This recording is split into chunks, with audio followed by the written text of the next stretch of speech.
on the final day of November. Venus entering Sagittarius. So it's been chilling in Scorpio pretty much all of November. And yes, it's going to be changing into Sagittarius, but it's going to be at 3:14 p.m. Eastern time. So for you, maybe you get the bulk of your final day of November there, or maybe hardly any of it. And we really are going to associate Venus and Sagittarius primarily with December, because that's where most of the transit will be occurring before it changes signs again. Venus represents finance, interpersonal dynamics, our principles, our worth, and peace. Sagittarius, mutable fire sign, is the explorer, the professor, eternal student, and it is a blunt and unfiltered philosopher.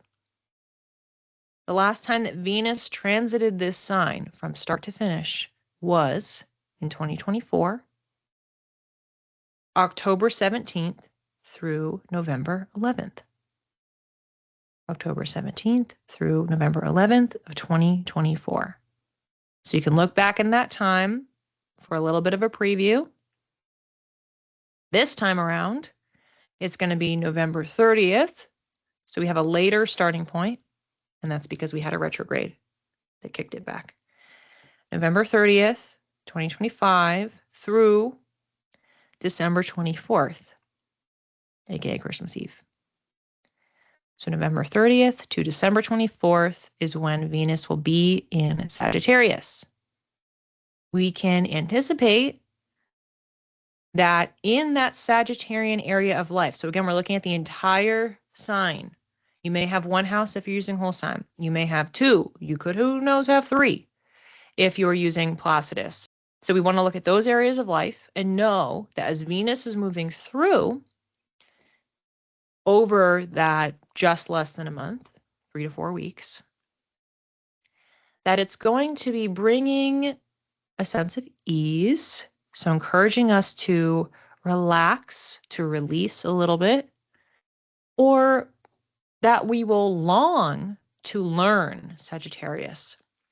So we may feel like, oh, I really want to understand this. Again, it's not super active and aggressive. That's Mars. It's just like, isn't that interesting? Isn't that nice? Like we may feel a little bit more curious, but not in an intense way, that we find it easier to hold big concepts. So maybe we're learning something or we're hearing about something and we're like, oh, okay, that's interesting. So we're not rattled by it. This especially will get easier as Mercury stations direct, because then our mind will be clear and also moving into the same sign. So when both of them are kind of in this energy, that will be helpful too. But we may feel more drawn to teach. So we may be more open to learn. We may find it a little bit easier to understand things, be a little bit more curious in just a calm and neutral way. We may feel inspired to experience the world through travel, understanding other cultures. Venus rules Taurus associated with food. So maybe we're like, let me try a bunch of different foods because it wants the sensory experience. Oh, like, let me try this new restaurant. Let me go to the neighboring town and try this place. Again, it could be learning a new skill. It could be learning a new topic, studying something, but in a way that's not intense, in a way that is allowing you to relax, allowing you to enjoy yourself, bringing you some sort of pleasure. So if it's sensory based, like if it's food, like, let me try this, let me try that. Oh, that's so nice. And I'm learning, Sagittarius, I'm learning through my different senses. Very different than when Mercury returns in there, because Mercury's, going to want to ask questions and study and research and talk to people. And Venus is like, I'm just going to enjoy this. I'm going to take this in. Oh, how that's nice. The vibe is totally different. So when Venus is moving through Sagittarius in the 10th house, it's how can I relax? How can I bring more flow? How can I make sure that I'm learning, make sure that there's balance in my work, in my career, in my reputation? How can I infuse more creativity? Maybe I'm looking at my career arc and saying, I haven't really learned anything in a while. Am I feeling stagnant? Should I learn something? Should I open myself up more to developing some new relationships at work? And that goes into the 11th house.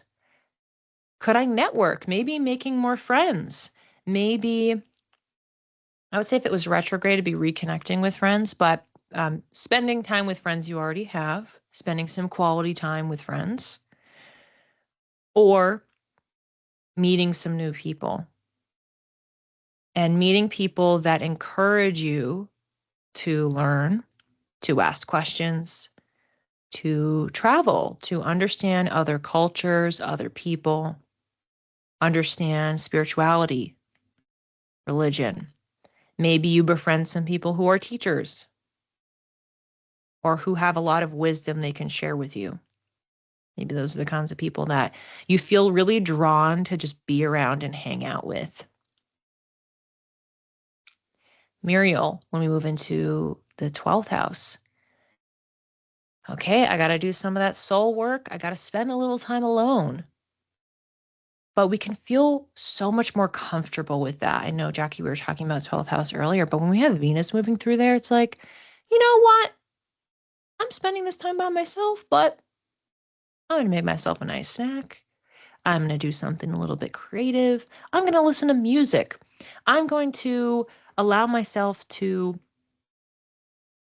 unwind and find the peace and harmony in it. Maybe I've been too busy. Maybe I've been around people and overstimulated a lot. And maybe this is going to feel like a break. Maybe that's going to be really supportive for me.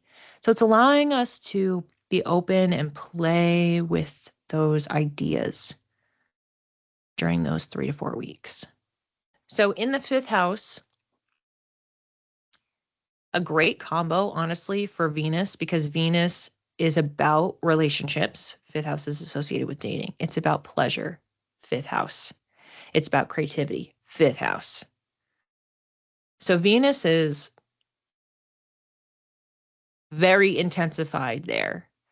It's feeling comfortable. So now you're folding in maybe some of the things that you're learning about or what you're doing to luxuriate in to engage your senses is more in the realm of intimacy, more in the realm of creative expression, especially when we have the sun and Mercury there, then that's your life force. That is your communication. You are sharing what you are expressing, what is of you, what is representing you. So it's really extra potent. So you'd want to look for the days that those Venus conjunctions are happening, because those would be like the big peaks of maybe the time when you could be in, really sharing or really just tuned in to that energy. And then the Neptune day is the one to watch for, because again, that's like, is it real or is it not real? Or maybe having doubt about um, the flow that you think you have, or doubt about how you are expressing, or doubt about the relationships that you have. Those are things that could come up, so you'd want to watch for in the Neptune section there. But otherwise, I think it would be like, or again, a really, really great time and great weeks for you to get creative. If you're not dating, maybe you're dating. If you are in a relationship, then getting playful, getting flirty. And you also could do some inner child work if you want to go on the deeper side. You could do some inner child work. 5th house represents children. And you can make a lot of progress, but especially doing something on the creative or sensory based side. So maybe the inner child work isn't just sitting there journaling. That's not fun enough. Like, it's music. It's maybe you're watching movies, or maybe you're dancing, or you are spending time with people. You're focusing on your relationships, or you're spending time with children. It's bringing out your inner child. You're very welcome. Similar to what I was explaining before for Neptune, like being wary of it triggering some sort of doubt, confusion, or illusion. Like maybe you're overly romanticizing or something. So being mindful at that point for what's happening in your relationships. And when Venus and the moon are conjoined, then it's really being in your feels. So it'd be a great opportunity for releasing or just kind of holding them gently or using some sort of outlet. Maybe it's a creative one, maybe it's movement to connect with and release or express your moon, your emotions in a safe, cozy way.